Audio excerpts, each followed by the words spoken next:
One of the tricks and the traps of the Yetzer Hara when it comes to Shmiras Einayim is if a person is chas v'shalom nichshol, whether on purpose or by accident, the Yetzer Hara tells him it's too late, you messed up, Hashem's upset with you. But there can be nothing further from the truth. Yankele Katz was a beloved Kiruv Rebbe. He worked with teenagers. Everything in his life was amazing, besides for the fact that he wasn't zeicha to have children. After 10 years of tefillas and crying, they were zeicha to a beautiful baby. They named him Moshe. Moshe brought so much simcha into their life. When he turned 3, it was a tremendous occasion. Yankele brought Moshe to get upsharim by the Gedolim, then he brought him to the cheder to lick off the honey. After he finished licking off the honey, he brought him to his Mora, dropped him off in the plague roof. A few minutes later, he gets a phone call. The Mora says, something's wrong with Moshe, I think you should pick him up.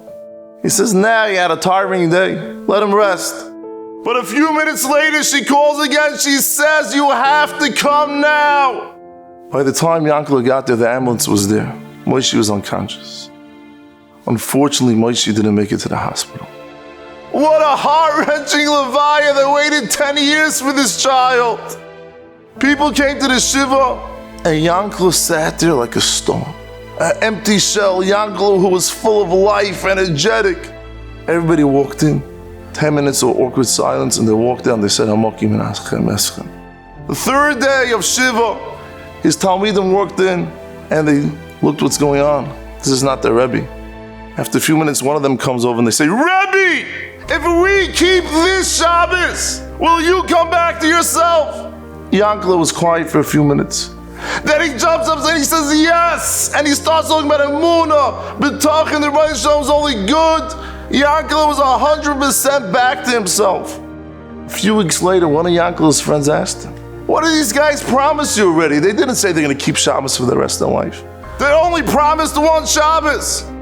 Yankele said, at first I thought the same thing. But then I imagined, I said, if somebody would come offer my Moshe back for one Shabbos, how much would I pay? I would pay millions to hold him on my lap, to spend time with him. When a person keeps Shabbos or one Shabbos, the Rebbeinu Shalom loves it. The Yushalmi in Bracha says, when you give Shmiras Einayim to the Rebbeinu Shalom, Rebbeinu Shalom says, you're with me. Every single time you're Shomer Einayim, you're being Dovek to the Rebbeinu Shalom, you're giving him so much nachas. Just focus on this moment and you'll give him the greatest ha'ana and greatest nachas.